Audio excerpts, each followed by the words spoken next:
তোমার হাতে এটা কিসের ফাইল? ডক্টরের রিপোর্ট? আরে না, এইটা একটা চাকরির ফাইল।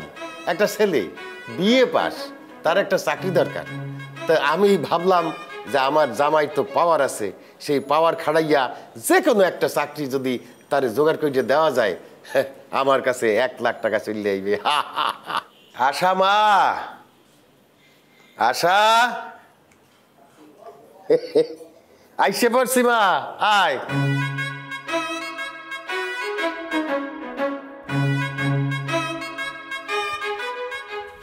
আচ্ছা তুমি কি বলো তো বাবা, তুমি যাবে এতদিনের জন্য একটু বলে যাবে না?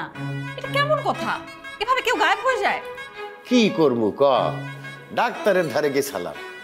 এই ডাক্তার বলছে না যে অতি দ্রুত আমার ওই হার্টের রিংটা পরাইতে হইবে।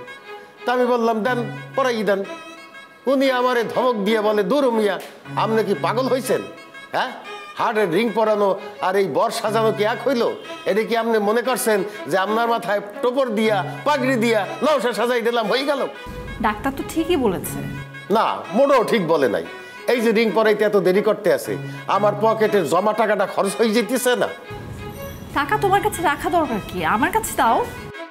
আহারে, তুই তো বোঝো না, তোর কাছে যে দিয়ে রাখমু, যখন তখন যদি বললে বসে আপনি আসেন, এক্ষুনি আসেন, আপনার হার্টের রিং পরামু, তখন আমি কি করবো? আবার উল্টে ফিরে তোর বাসায় আসবো। এই জন্যে টাকাটা পকেটে রাখছি। তোমার হাতে এটা কিসের ফাইল? ডক্টরের রিপোর্ট?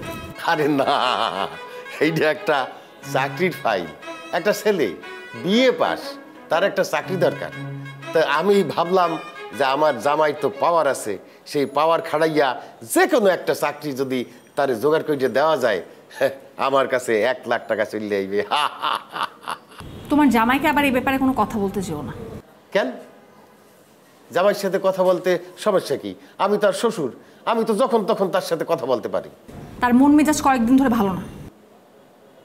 আরে, তার মন মেজাজ ভালো থাকুক আর খারাপ থাকুক, হাতে মোর কি? শোন রে মা, পুরুষ মানুষের কাছে টাকাটাই আসল। টাকা বেশি হয়ে গেলে মেজাজটা একটু খারাপ থাকে।